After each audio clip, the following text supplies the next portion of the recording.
Welcome to the Deep Dive, the show where we take the deep research, the raw sources, and distill the powerful insights for you. Today, we are exploring a global corporation whose influence, it extends so far beyond just commerce. We are diving into De Beers. This is a company that didn't just sell a luxury good. They literally engineered the very idea of what that good means in modern society. It's arguably the greatest case study in manufactured value the world has ever seen. Seriously. Founded way back in 1888, this South African-British corporation, they mastered every single step of the supply chain. Every step, you mean like? Exploration, mining, grading, trading, right through to retail. For over a century, if you were talking about the world's rough diamonds, you were talking about De Beers. At one point, they controlled nearly 90% of the entire global supply. 90%. That's just staggering. And our mission today is to unpack that century-long saga. We're going to look at how they built that absolute monopoly, the legendary marketing that invented the idea of forever, and this is the crucial part, the massive shifts they're facing right now. Yeah, the technological and market shifts that are forcing them to abandon the very business model they perfected for 100 years. It's a journey that really goes from the muddy fields of South Africa, right? Oh, yeah. All the way through London's banking halls, across the cultural zeitgeist of the 20th century, and it ends up in the high-tech, low-cost labs of today. It's an incredible story. Okay, let's unpack this right from the origin. The name itself, De Beers, it's not a founder, right? It's a place. Exactly. It's a geographical marker. It comes from two Afrikaner settler brothers, Diedrich Arnoldus and Johannes Nicholas de Beer. They owned a farm called Vooruitzicht. Which means prospect in Dutch, which is incredibly ironic. It's perfect, isn't it? Because that farm became the exact site of the diamond rush after the famous Star of South Africa diamond was discovered nearby in 1869. That area would become the legendary Big Hole and the original De Beers mine. But the brothers weren't the ones who built the empire. The real genius here was Cecil Rhodes. He shows up, and he doesn't even start as a miner. He starts by renting water pumps to other miners. I mean, that's selling the shovels during a gold rush, right? It's brilliant. Absolutely. It's pure infrastructure play. He used those initial profits to start systematically buying up claims from smaller, more fragmented operators. But, you can't build an empire just on pump rental money. Right. You need serious capital. He needed serious financial backing, and he got it. He secured it from Alfred Bate, who was a major South African diamond magnate, and, maybe more importantly, from the London-based N.M. Rothschild & Sons Bank. Bringing in the Rothschilds. That signals this isn't just a mining operation anymore. This is a high-level global financial play. That's the moment it shifts. That capital allowed Rhodes to consolidate all his remaining rivals. And in 1888, De Beers Consolidated Mines was officially formed by merging his holdings with his last big rival, a guy named Barney Barnado. And just like that. Just like that, they became the sole owner of all major South African mining operations. But the real genius, as we've said, wasn't just controlling the mines, it was controlling the flow. That's the crucial pivot, isn't it? Because if you only control what's in the ground, you're always vulnerable to a new discovery somewhere else. Exactly. But if you control the distribution, you control the price, no matter what's dug up. So in 1889, Rhodes set up this strategic agreement with the London-based Diamond Syndicate. And this syndicate was, what? Like a group of sellers. A group of powerful diamond merchants, yeah. The agreement basically forced the syndicate to buy a fixed guaranteed quantity of diamonds from De Beers at a fixed price. Wow. So they just invented modern legal price fixing. In a nutshell, yes. Regulated output, maintained prices globally. They started treating diamonds less like a geological find and more like a central bank treats currency. Our sources have this incredible quote from Rhodes talking to his shareholders in 1896. He said the company's only risk is the sudden discovery of new mines, which human nature will work recklessly to the detriment of us all. That quote perfectly sums it up. It's the existential fear that drove their business model for 100 years. The fear of oversupply. They had to make an abundant resource feel scarce. And they had to protect that scarcity, even through a war. During the Second Boer War, their base in Kimberley was besieged. Yeah, and Rhodes himself moved into the city and just threw the company's massive resources into the defense effort. They were manufacturing shells, building defenses. They even built a huge gun they called Long Cecil. It just shows how integrated the company was with the political and military fabric of the region. So that control was solid, but it did get shaken a little bit at the turn of the century. It did. The massive Premier Mine was discovered. This is where the huge Cullinan diamond was found in 1905. And the owners of the Premier Mine, they refused to join the cartel. That's the first real crack in the monopoly. It is, and it provided the perfect opening for the next titan of the industry, Ernest Oppenheimer.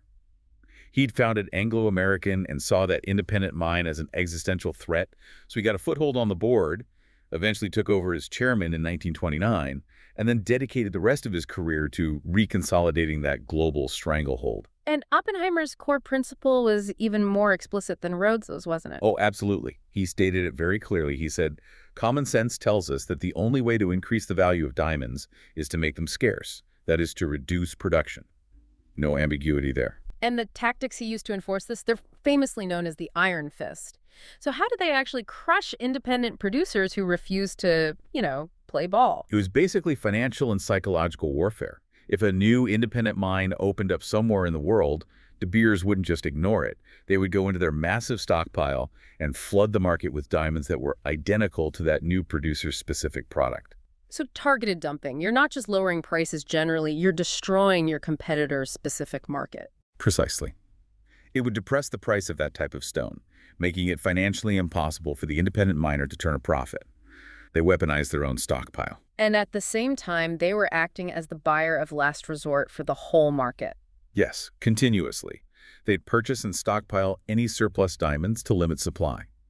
And if prices fell naturally, say during the Great Depression, De Beers would step in and buy massive quantities, setting a price floor and driving value right back up. They created the perception of stability and scarcity, even when there was none. That kind of power to just manipulate global prices must have had huge political implications. Immense. And this is where it gets really complex. We have claims from a former CIA chief, Admiral Stansfield Turner, that De Beers restricted U.S. access to crucial industrial diamonds during the World War II effort. Wow. So a private company's business decisions could impact a nation's war effort. It illustrates what happens when one company controls a critical strategic resource.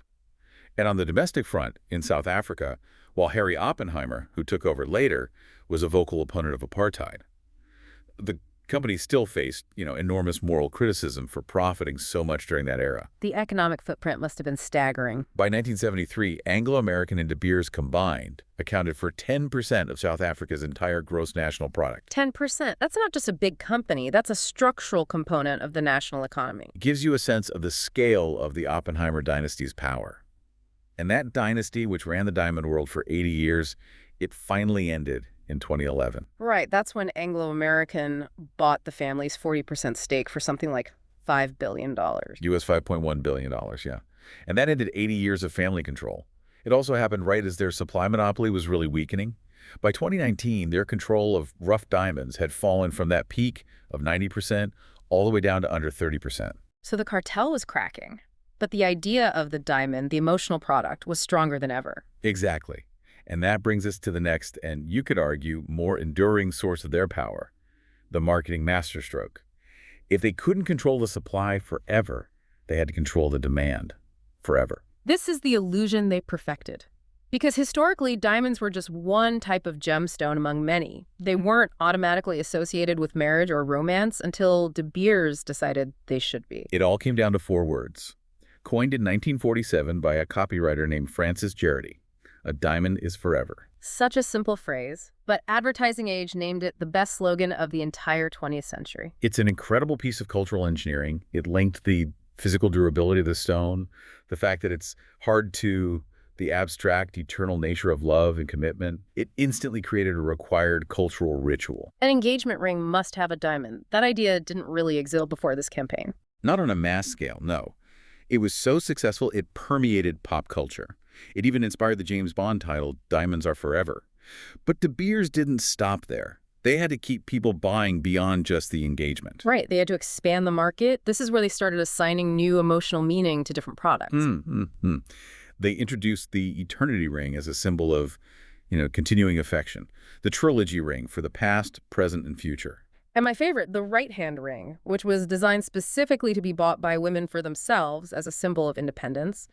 They managed to redefine what milestone in your life deserved a diamond. So you have mastery of scarcity on the supply side, and you have engineered, unlimited, sentimental demand on the consumer side. That's the formula for their historical success. But once you create such a powerful, emotionally charged image, the world starts demanding that your supply chain matches that pristine promise. And that leads directly to the ethical scrutiny of the late 1990s. Absolutely.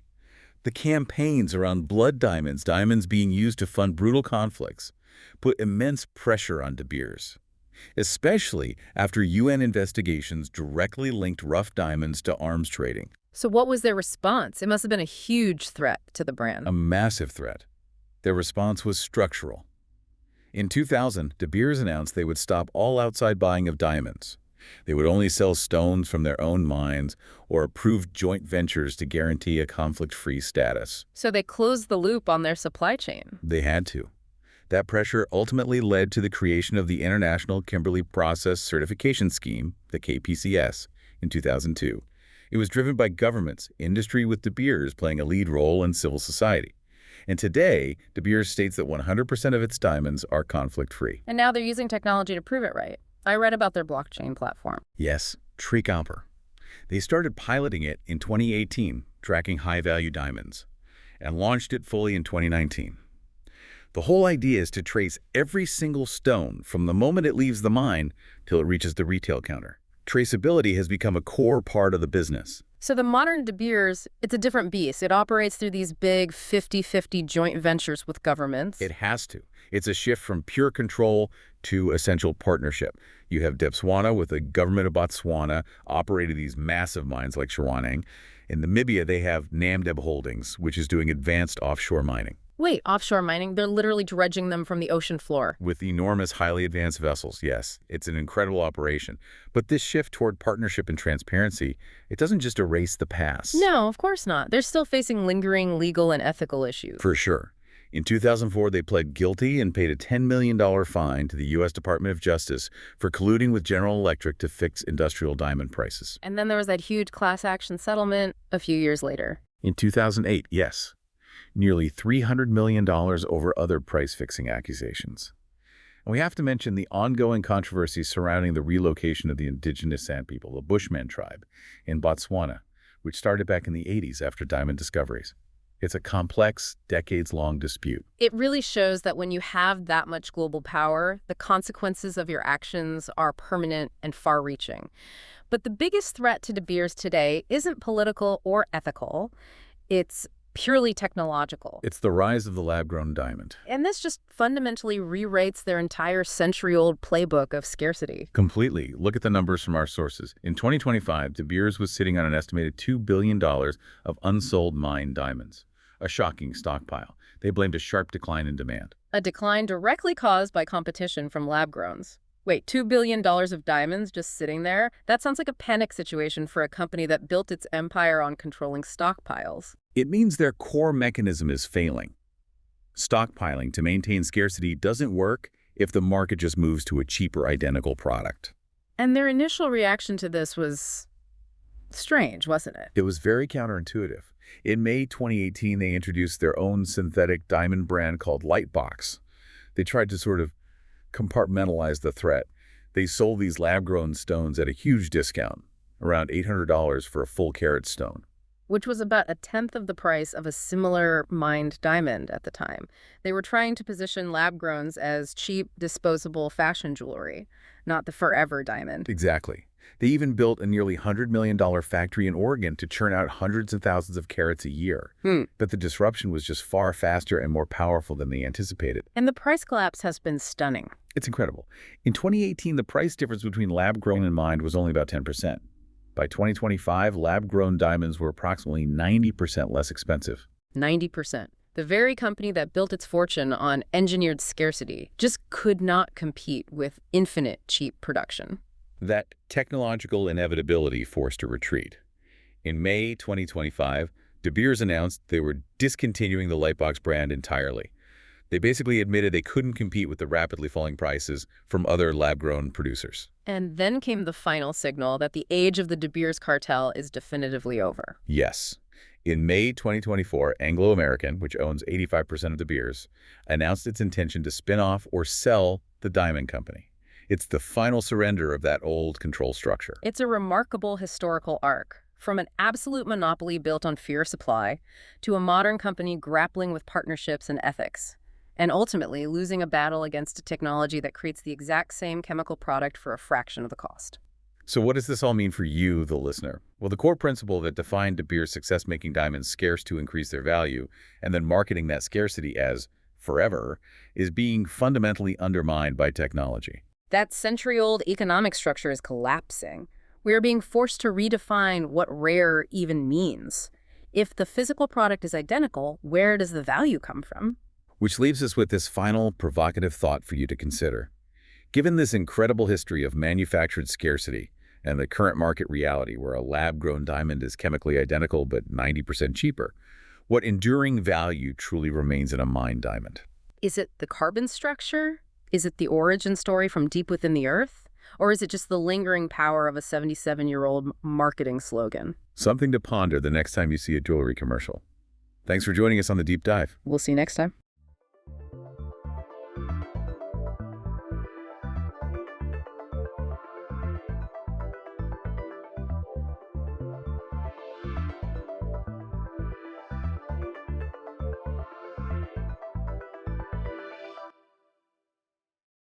Welcome to the Deep Dive. This is where we take one source, sometimes just one object, and really go deep to pull out everything you need to know. And today's object, it's a real head-scratcher. It kind of lives this bizarre double life. Yeah, that's the perfect way to put it. On the one hand, it's this landmark achievement in, technology, a huge milestone from the early Middle Ages. Absolutely. But then on the other hand, the actual content of this object is a profound challenge to our very idea of reality itself. It's a real paradox. We're talking about the Diamond Sutra, or if we're going to use the full, beautiful original name, the Vajrachedika Prajaparamita Sutra. A bit of a mouthful, but the name is key, as we'll see. But yeah, it's famous for two completely different things. First, it's a cornerstone text in Mahayan Buddhism. Right. Hugely important for the Chansen traditions, especially. And then there's the other thing. Its place in world history as the world's oldest dated printed book. And the date on it is, well, it's staggering. It really is. It puts it almost 600 years before Gutenberg started printing in Europe. So, okay, let's unpack this. That's our mission today. How can one single text be this revolutionary piece of technology, a real testament to human effort and ingenuity? And at the same time, be a guide to essentially shattering reality. We're looking for that connection, the aha moment that links the tech with the spirit. We're going to trace the physical object first. I mean, from its discovery in a sealed-up desert cave to where it is now in the British Library. And then we'll get into the philosophy, that perfection of wisdom that the title promises. We want to see how this idea of, printing for the masses connects to a philosophy of radical non-attachment. Let's start with the artifact. Yeah. It just feels right to start with the physical thing we can, picture. Agreed. So we're talking about the Dunhuang block print copy of the Diamond Sutra.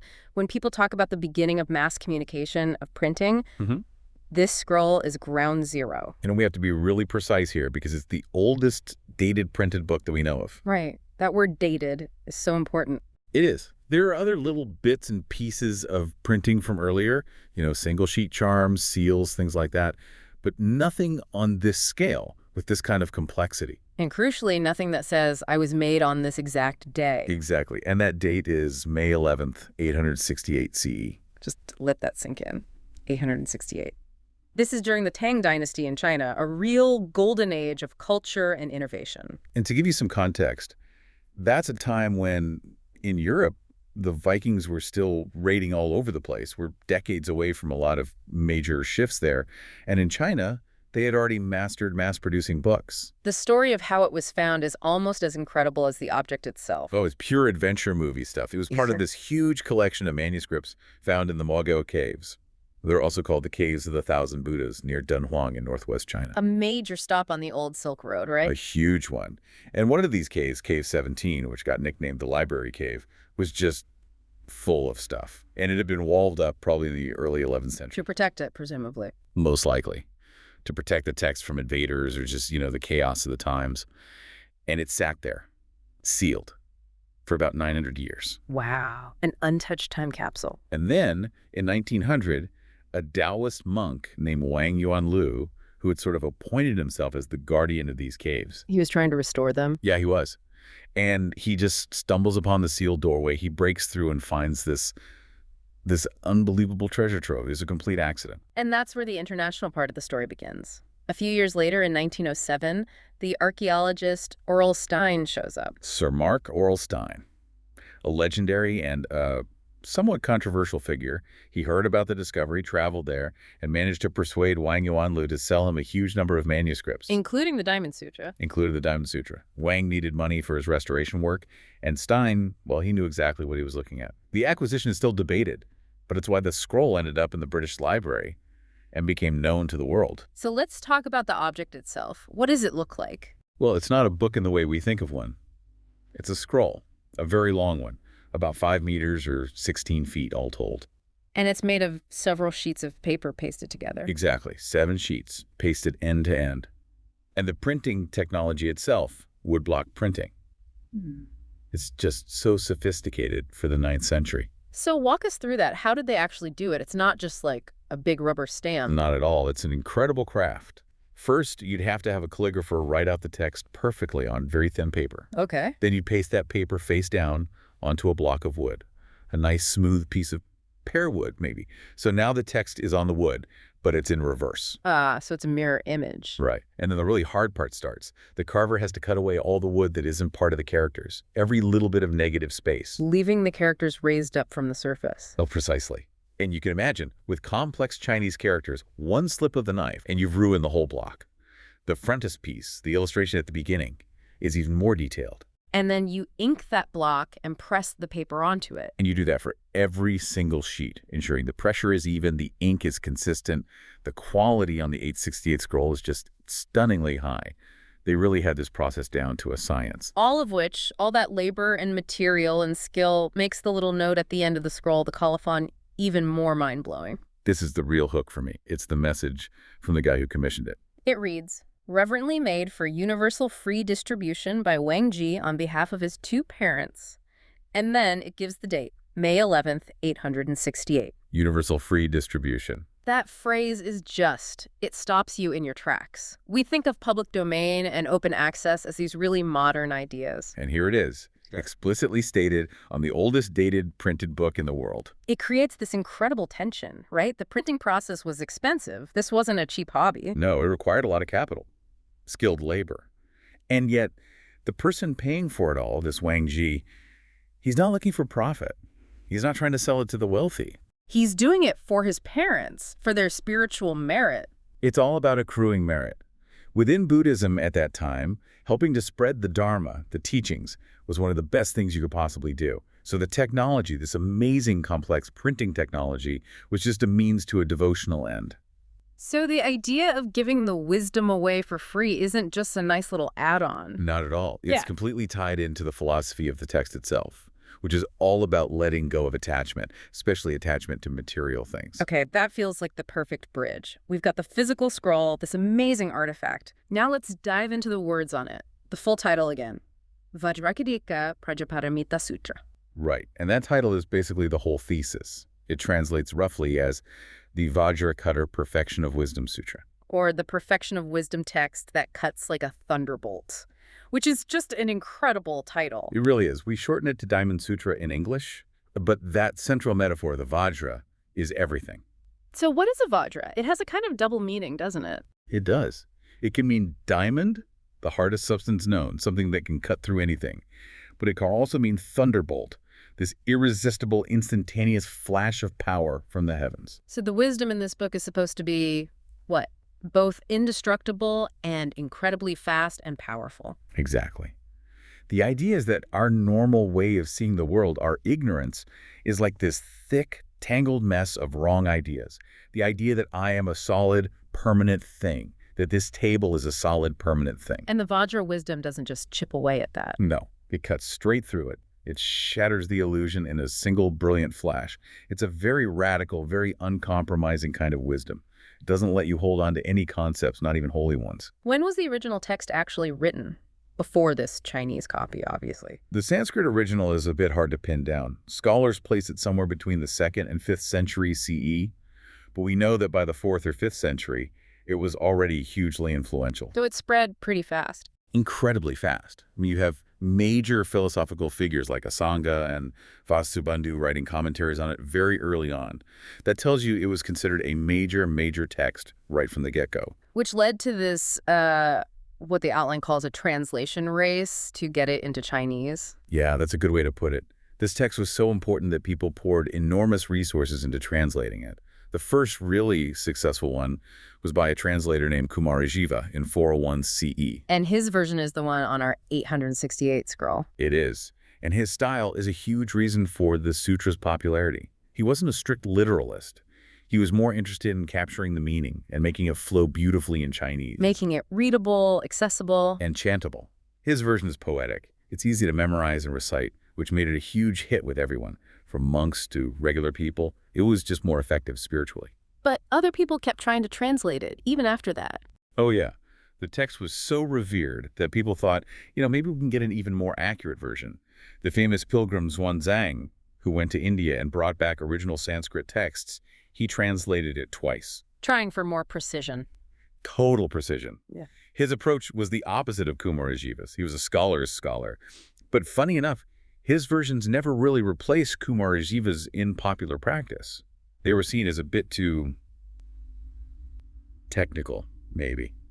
Less poetic. And we know the text itself, the physical copies, traveled all over. I was struck by the mention of fragments found in Afghanistan. Right, in Bamiyan, birchbark manuscripts from the 7th century. It just shows you how this wasn't just a Chinese text. It was all over the Silk Road. It was an Indian, a Central Asian text that became a cornerstone in East Asia. And all this study led to a massive amount of commentary. The outline says over 80 commentaries by the end of the Tang Dynasty. It's incredible, and people didn't just study it, they revered it.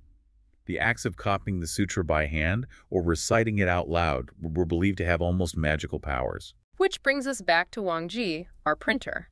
It does. But the most famous story about this power is about Huineng, who became the 6th patriarch of Zen. The illiterate woodcutter. The illiterate woodcutter. The story goes he's out selling firewood, and he overhears someone reciting the Diamond Sutra. He hears just a few lines. And it triggers his enlightenment, just like that. His initial awakening, yes. It hits him so hard that he drops everything, leaves his old life behind, and goes to find a teacher. The text itself is a catalyst. Okay, so we've established the history and the power attributed to it. Let's get into the philosophical core, the actual logic of not. Right. And the setting for the teaching is so ordinary. It's almost funny. The Buddha has just done his daily routine. He's walked into town, begged for food, eaten his meal, washed his bowl. Then he just sits down to rest. It's very grounded. No thunder or lightning. Not at all. And then one of his senior monks, Subhuti, asks him the big question.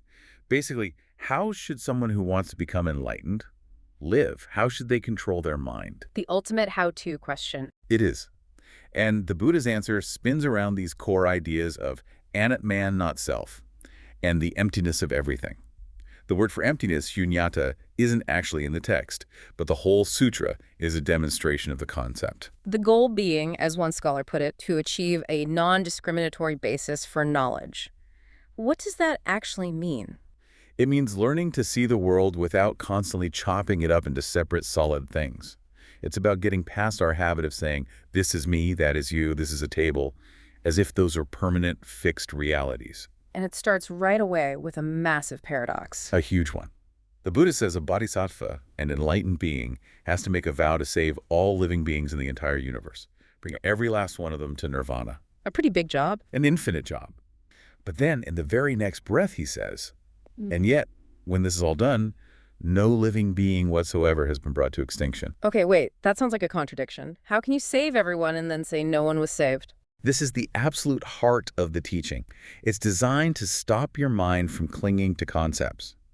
If the Buddha had just said, there are no beings to save because there is no self, what would you do? I guess I'd grab onto the idea of no self. Exactly. You turn no self into a new concept, a new belief to hold on to, a new fixed A thing. fixed concept of nothingness. Right. So the paradox forces you to hold two things at once. The compassionate action of saving is real, but the concepts of a savior and a being who is saved are not ultimately real. An enlightened mind acts without getting trapped by those labels. So this is what's called the logic of not. It is. It's this relentless process of negation.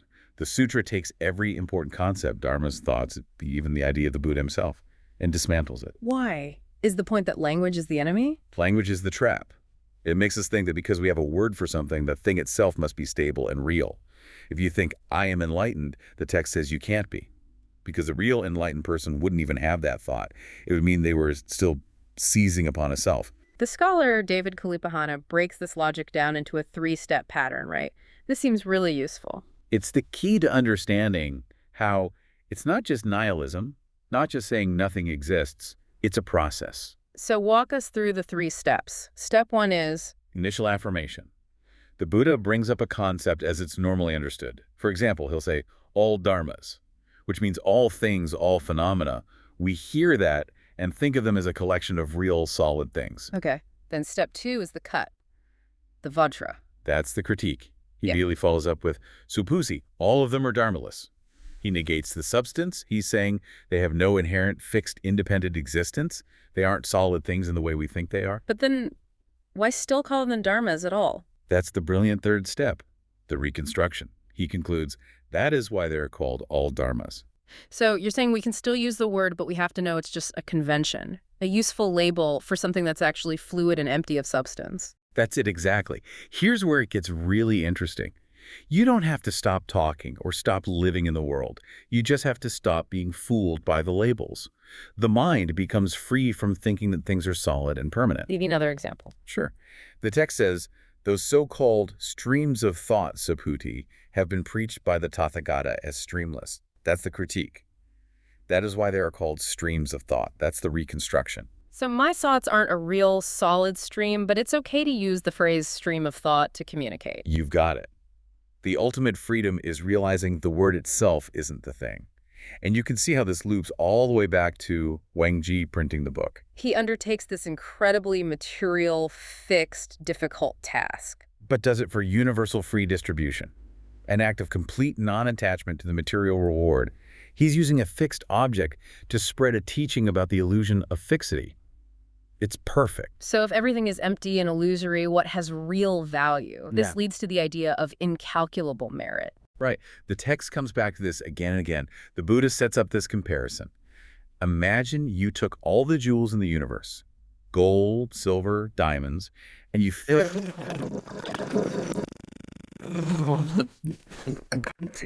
Or bigger. way bigger. Think of it as a practically infinite collection of galaxies. It's a gift of unimaginable cosmic proportions, the greatest possible material act of generosity. Okay. So you make that offering. And the Buddha says that the merit you would get from truly understanding and explaining in just 4 lines of the Diamond Sutra is infinitely greater. Wow. So the wisdom is valued more than literally all the treasure in the universe. Infinitely more. It completely devalues the material world in favor of the insight itself. Material gifts give you temporary good results. But this insight, this leads to liberation, to enlightenment. It's the ultimate payoff for the whole argument. The physical book, the ink, the paper, the wood blocks, they are less valuable than the understanding of a single verse contained within them. It's the most efficient path to merit there is. You don't need cosmic riches. You just need the sharp, cutting insight. And the entire teaching is then condensed down into one final, incredibly beautiful poem, a 4-line verse, a gatha. This is the summary, the takeaway, the thing you're supposed to recite to yourself to remember the nature of reality. The Chinese version, translated by Red Pine, is probably the most famous one in English. All conditioned phenomena are like a dream, an illusion, a bubble, a shadow. Like dew or a flash of lightning, thus we shall perceive them. The Sanskrit is slightly different, but the feeling is the same. It lists a shooting star, a lamp, a dream, a thundercloud. What's common to every single one of those images? They're all fleeting, they're gone in an instant. A bubble pops, a flash of lightning disappears, dew evaporates. They're defined by their impermanence. That's the final instruction. Don't deny the world, but see it for what it is. Not a collection of solid nouns, but a flow of momentary verbs, a dream, a shadow. So we've come full circle. We started with this incredibly solid, tangible object from 868 CE, a piece of human history you can see and touch. And we end with its core message, which is that the reality that Scroll exists in, the library, the world, us, is as fleeting and illusory as a bubble. So what does this all mean? It feels like the Diamond Sutra is a challenge to hold both of these truths at the same time. I think so. The greatest treasure from that cave wasn't the ancient paper or the ink. It was the wisdom that the technology managed to preserve. The technology itself was just a vessel, a magnificent world-changing vessel, but a vessel nonetheless. So the oldest dated book in the world is a book that tells us the world itself is, well, it's not as solid as a book. It's more like a dream. Exactly. The human need to build, to create, to record things is real and powerful. But the insight that frees us is seeing that everything we build is ultimately impermanent. We've seen that the wisdom is valued more than any physical thing, yet it only survived because of this amazing physical technology, which leaves you with a final thought to ponder. What is the thing we're building today that feels completely permanent and substantial to us? I mean, maybe it's the blockchain, this idea of an immutable digital ledger, or the massive server farms that hold up the cloud. And the question is, will people 1,200 years from now look back on all of that and see it as just another bubble, another flash of lightning? The Vajra keeps on cutting, I suppose, even through our newest, most solid-seeming illusions. Something to think about as you go back to your day. That's been the Deep Dive. We'll see you next time.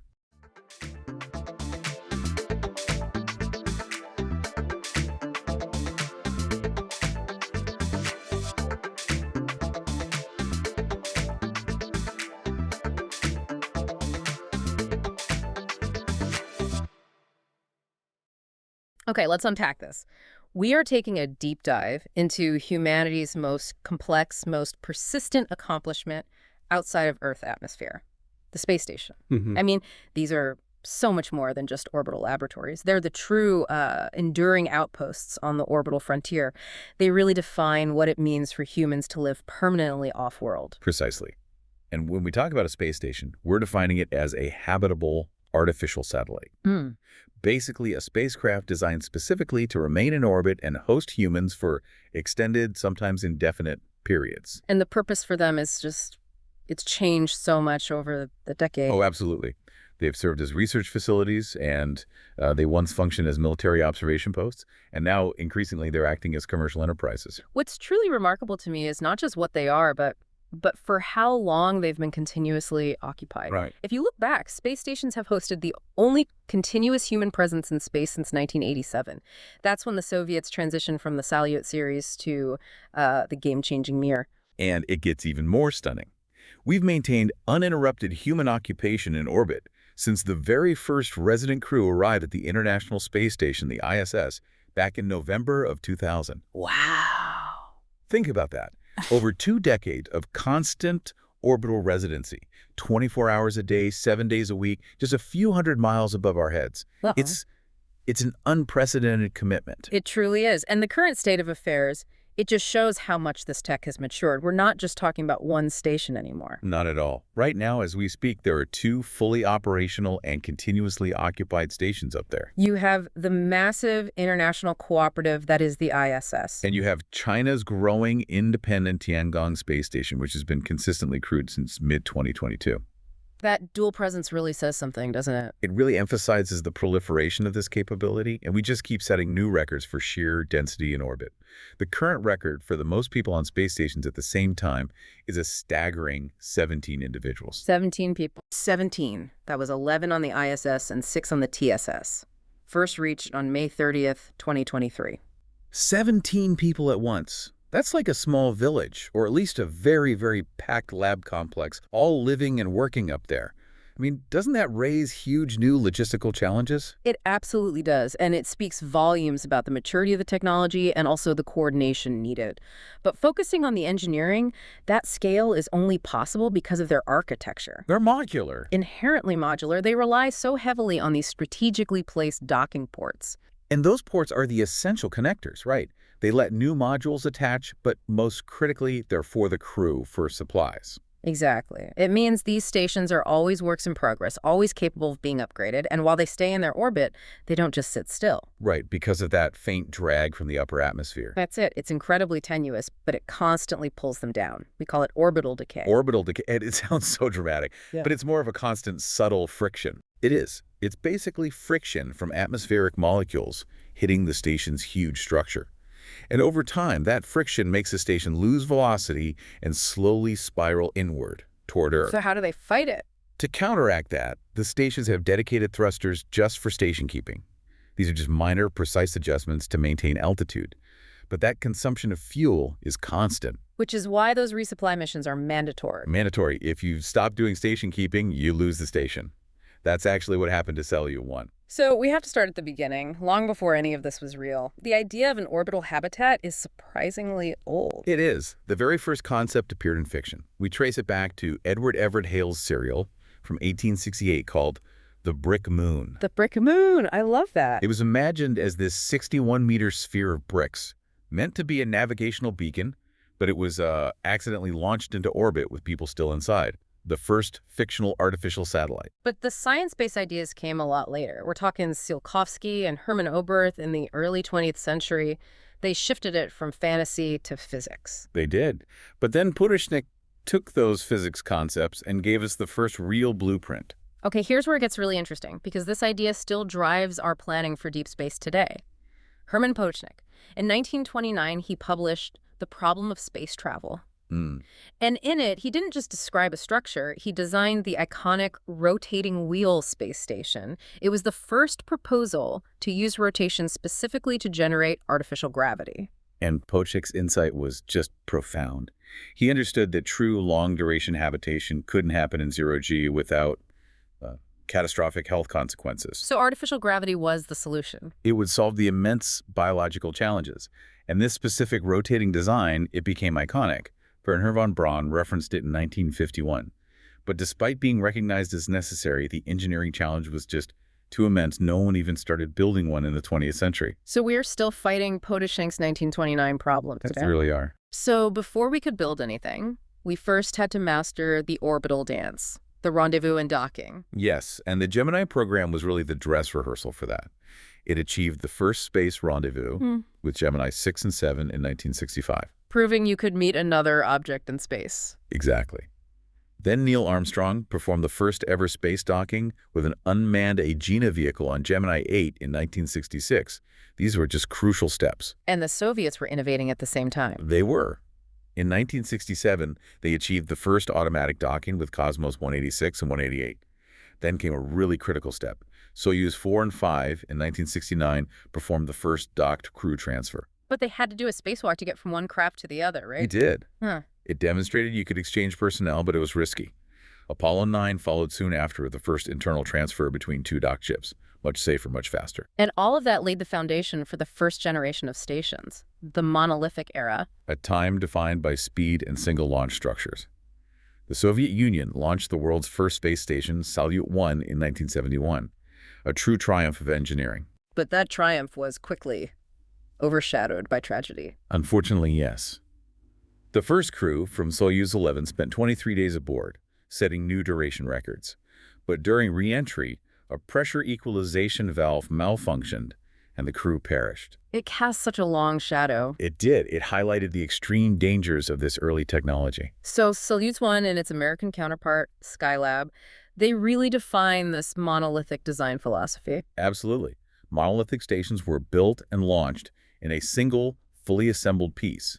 And crucially, they launched with basically all their supplies, air, fuel, experiments for the entire mission. So once those were used up, The station was abandoned. It was eventually deorbited. They were essentially single-use orbital outposts. Skylab is a perfect example of the challenges there. I mean, it's suffered catastrophic damage during its launch. It almost made it unusable. Astronauts had to be sent up for this incredibly dramatic repair mission in 1973. The first major in-space repair effort. It was.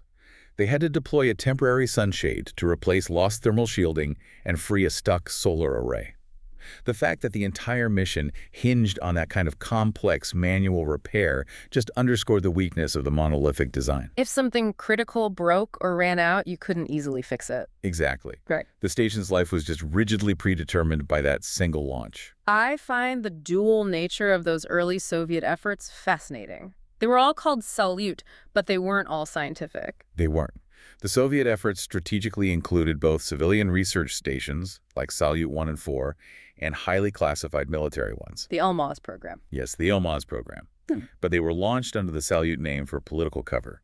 Salyut 2, 3, and 5 were actually Almaz spy stations. So what does military use even mean for a space station? Primarily reconnaissance and observation.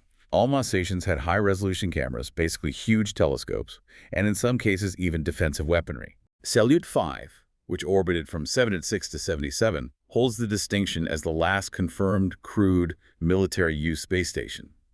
After that, the focus really shifted toward research and international collaboration. The limitations of the monolithic design were pretty obvious, so what was the innovation that let missions extend beyond just a few months? That takes us to the transitional generation, Salyut 6 and Salyut 7. And the critical innovation was incorporating 2 docking ports. 2 ports. It sounds so simple, but the implications were revolutionary. It solved 2 massive operational bottlenecks. First, crew exchange. The Soyuz ferry craft had a strict 90-day orbital limit. So with 1 port, the crew had to leave before that limit. Right. But 2 ports allowed a fresh crew to arrive at a new Soyuz and swap out the aging craft before its time ran out. This was the key to achieving continuous crewing. That's the first real step toward permanent habitation. You can always bring up fresh hands and a new lifeboat. Exactly. But the second function was arguably even more crucial for duration. It allowed specialized logistical craft, the automated progress supply vehicles, to dock. So they could bring up fuel, air filters, food. Everything. Propellant for station keeping, water, consumables. The progress vehicles didn't just bring food, they turned a short-term lab into a truly permanent habitat. As long as the supply lines kept flowing. That's the core insight. The later Salyuts, especially Salyut 7, really served as a proof of concept for the modular future, making them a clear transition between the monolithic past and the modular revolution to come. So the true birth of modularity, where the concept was baked in from the very start, that came with the Soviet, then Russian, Station Mir. Yes.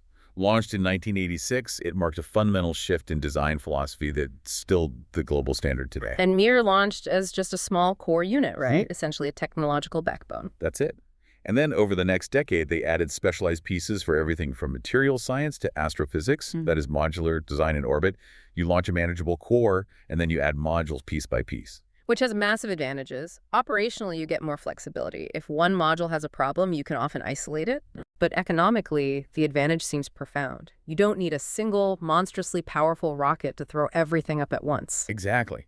The shift to modularity was an economic and political necessity just as much as a technological one. It allowed for sustained growth. And Mir operated for 15 years, until 2001. And its legacy includes that enduring crew duration record for a single spaceflight. Valery Polyakhov's incredible 437.75 days. An astonishing feat of human endurance. He was a physician, and his mission focused heavily on the medical effects of long-duration spaceflight. The fact that this record was set on Mir just underscores its role as the initial proving ground for deep space residency. Then came the ISS, the ultimate expression of modularity. But when you look at how it was built, it reveals this fascinating hybrid with 2 very distinct construction philosophies. Indeed. The ISS is divided into the Russian orbital segment, or ROS, and the U.S. orbital segment, USOS, and they were assembled using fundamentally different approaches. Let's start with the Russian approach, the ROS. The ROS operated under an autonomous assembly philosophy, a direct evolution from Mir. Russian modules launched on Proton rockets, flew themselves to orbit, and docked themselves automatically. So no human intervention needed for the docking? None. It connected power, data, propellants, all on its own. It's like building with high-tech Legos that have their own jetpacks. That's a great analogy. And it meant significant assembly could happen before the first crew even arrived. It also means the modules are inherently more flexible. They can theoretically be reconfigured or even removed. In sharp contrast, you have the USOS, which used the shuttle EVA assembly philosophy. Absolutely. The main US modules were designed to fit inside the space shuttle's payload bay. Once delivered, they required crews to perform extensive spacewalks, EVAs, to physically attach them and manually connect everything. So that sounds less like Legos and more like a huge piece of industrial equipment that needs astronauts to physically bolt and wire every single component. That's precisely the difference. The USOS philosophy resulted in an integrated block. It's a rigid structure, not designed for easy disassembly. When the ISS mission ends, the USOS section has to be deorbited as one massive piece. While the ISS dominates, we can't overlook the other major player right now, China's Tiangong program. A very methodical, step-by-step approach. They began with precursors. Tiangong-1, launched in 2011, was their first orbital lab. Its main job was just validating docking technology. And they followed that up with Tiangong-2 in 2016. Another crucial lab used to test life support and resupply systems. It was a very clear patient path toward a permanent station. Which brings us to the current Tiangong Space Station, or TSS. A major statement of independent national capability. The core module launched in April 2021, and it was officially completed in November 2022. And its orbit is interesting. It's in LEO, like the ISS, but it has a very specific inclination. It does. It maintains an inclination of 42 to 43 degrees. And that inclination is a technical necessity with strategic implications. What does that tell us? Well, orbital inclination determines the northernmost and southernmost points the station passes over. And 42 degrees is dictated by the latitude of their launch sites in China. It just ensures maximum efficiency for launching and recovering their crew. So they've optimized it for their national geography. Exactly. It cements its role as a major permanent national outpost. And with a total capacity for 6 crew members, it's a very capable facility. So we've seen how they're built, but surviving up there is a whole other challenge. Let's talk about the mechanics of daily life, the fight for habitability. It is a constant battle against physics and biology. You have the immediate challenges, maintaining air, water, and food, and managing waste heat. Air and water are recycled with incredible efficiency, often up to 90%. But the really insidious problems are the long-term biological ones, aren't they? Weightlessness and radiation. These are responsible for significant, well-documented health problems. The lack of gravity leads to rapid muscle atrophy and bone deterioration. You also see balance disorders and a condition called SANS, which affects eyesight. And then there's the radiation. An elevated cancer risk from constant exposure to cosmic rays and solar flares. And the Earth's magnetic field offers a degree of protection in LEO, doesn't it? It does, which is a key advantage. It acts like a shield. But once you leave LEO, like the Lunar Gateway will, you lose that shield entirely. Which is why radiation shielding is such a huge challenge for deep space travel. So what are the future solutions? The ultimate solution ties right back to Potocznik's 1929 vision, creating artificial gravity with a rotating structure. Beyond that, you need dedicated, dense radiation shielding, which adds a lot of mass, and on-site, closed-loop agricultural ecosystems. These are all necessary steps toward making them cities in space, where people could reside permanently and safely. The material science on the current stations is already impressive, though. What are they made of? Extremely durable but lightweight materials. We're talking stainless steel, titanium, high-quality aluminum alloys, and critically, multi-layered insulation like Kevlar, which acts as a ballistic shield against micrometeoroids. And we have a great example of innovation on the ISS itself, the inflatable module. The Bigelow Expandable Activity Module, or BEAM, a significant test bed. It was installed in 2016. The genius is in the transport volume. It was compressed for launch, weighing only 1,400 kilograms. And then it inflated in orbit. Expanded to 16 cubic meters. It's a game changer for reducing launch costs and maximizing living space. And it was only supposed to last for 2 years, right? That was the plan, just a tech demo. No. But it performed so well that it was still being used for storage as of August 2022, proving the durability of the concept. None of this orbital existence is possible without a massive network of orbital traffic, the resupply lines. The ISS alone has been supported by an incredibly diverse array of spacecraft. Currently active, you have Northrop Grumman's Cygnus, Russia's Progress and Soyuz, and of course, SpaceX's Dragon 2. And the retired workhorses deserve a mention. The European ATV, the Japanese HTV, the Space Shuttle. The original Dragon 1. It's a testament to sustained international logistical achievement. The complexity is just astonishing. Do you have an anecdote that captures that complexity? There's a truly unique feat from 1986 involving the Soyuz T-15. This Soyuz launched and crewed the new Mir station, but then the crew undocked and flew 29 hours across space to the older Salyut 7 station. No way. They retrieved equipment and supplies from Salyut 7 and then returned to Mir in the same spacecraft. They used a single spacecraft as a moving van between two different space stations. Exactly. It's the only spacecraft to have ever visited two different space stations in a single flight. A serious piece of orbital maneuvering. Beyond just keeping people alive, the core mission is research. What kind of scientific legacy are they building? They're unparalleled scientific platforms. The first 20 years at the ISS, nearly 3,000 experiments were conducted. Biology, human research, physical science. And material science is a huge part of that. Testing how things hold up in the vacuum of space. Absolutely. The stations provide a unique external platform to test the stability and survivability of materials vital for future spacecraft. The key modern example is the Materials International Space Station Experiment, or ASCA. That research guides every single choice of alloy and coating we launch in the future. As we look to the next decade, we have to start with the economic reality. It costs, what, $10,000 to $25,000 per kilogram to launch anything into orbit? That's the average. And that high barrier has traditionally kept stations as the exclusive province of massive government agencies. But that is changing so rapidly. The discussion isn't if commercial stations will exist, but when and how many. This pivot is fueled by two things. First, space tourism. We've seen guests pay $50 million for a week on the ISS. That's a revenue stream. But second, and most critically, the anticipated lower launch costs from reusable systems like Starship. When the cost per kilogram drops, the business model suddenly becomes viable. And that economic shift is leading to this new era of planned, commercially run stations. Let's list some of them because this is the imminent next phase. Leading the charge is Haven 1 from VAST, scheduled for 2026. This is slated to be the world's first true commercial space station.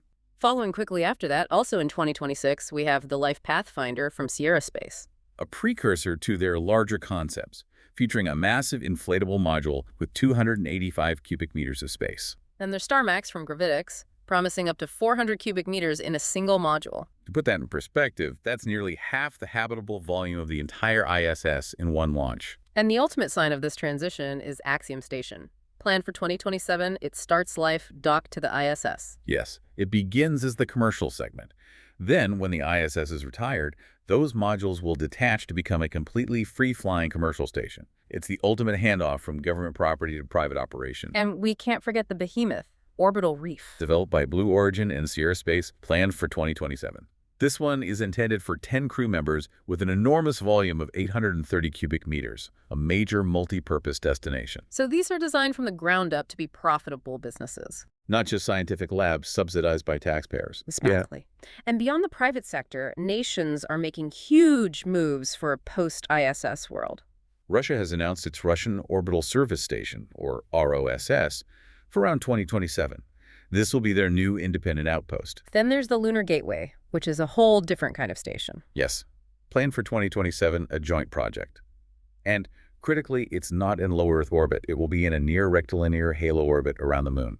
And if it's outside LEO, it loses the protection of the Earth's magnetic field. That's absolutely right. It has to solve the radiation problem immediately. It's a stepping stone that forces us to solve the physical constraints of deep space survival. And finally, a new player, the Bharatiya Antariksha Station. India's space agency, ISRO, plans to complete it around 2028. They've made it explicitly clear they were building their own outpost to serve their own national goals, rather than joining existing collaborations. The orbital frontier is getting decidedly crowded. This whole exploration, it just reminds us that these outposts are the architectural foundation for future exploration and maybe even permanent settlement. We're talking about moving from a temporary, confined habitat to something closer to what we've only ever seen in fiction. Exactly. And when we connect this to the bigger picture, the cultural impact has always been tied to those fictional concepts.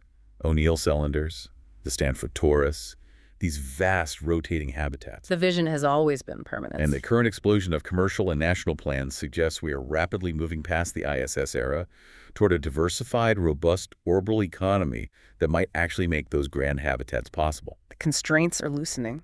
And the infrastructure is being laid.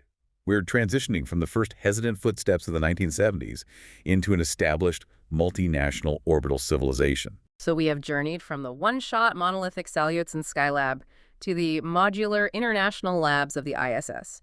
And now we're on the cusp of commercially owned orbital hotels and deep space staging posts. The complexity is being decentralized and industrialized. So here is a final provocative thought for you, the listener, to consider. We mentioned the duration record, Valery Polyakov's 437.75 days, on mere testament to human endurance in zero-G. As we plan massive artificial gravity stations, like VAST's concept for a 1,400 cubic meter rotating station planned for 2035, how fundamentally will the challenge of long-term human habitation change? When home is no longer a confined, weightless lab, but a true rotating city in space, what specific societal or psychological challenges will that permanent residency in an artificial ecosystem create once we move beyond the physical constraints? The future of human civilization is literally taking shape in orbit right now, moving from simply surviving in space to truly living there.